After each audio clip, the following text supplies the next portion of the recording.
Hi friends, welcome to Nithya's garden. இங்கே பாருங்கள், எல்லாம் கொடியில் காய்க்கக்கூடிய கிழங்கு வகைகள் தான் நான் எடுத்து வச்சுருக்கிறேன். இது பாருங்கள், நமக்கு தெரியும் இல்லையா, ஏர் பொட்டேட்டோ.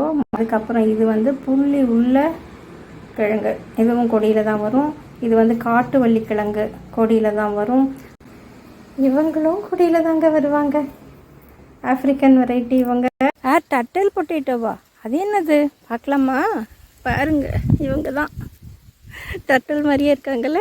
ஆமை மேல்கூடு மாதிரியே இருக்காங்க பாருங்கள். அதுக்குள்ளே இதுக்கு முளைச்சிட்டாங்க வேர் பகுதி. இது பாருங்கள், அப்படியே வந்துட்டாங்க. ஸோ இவங்கள தான் இன்றைக்கி நட்டு வைக்க போகிறேன். பக்கத்தில் மரம் இருக்குது எனக்கு, ஏறிக்குவாங்க. ஸோ இது வச்சு இந்த வேர் மட்டும் நல்லா க்ளோஸ் பண்ணி விட்டுட்டு அப்புறம் மூடாக்கு போட்டோம்னா முடிஞ்சதுங்க. அவ்வளோதான்.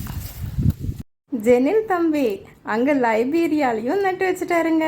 ஒன்று எப்படி வருதுன்னு பார்க்கலாம். இதெல்லாம் போன வருஷத்துது. தேங்க்யூ.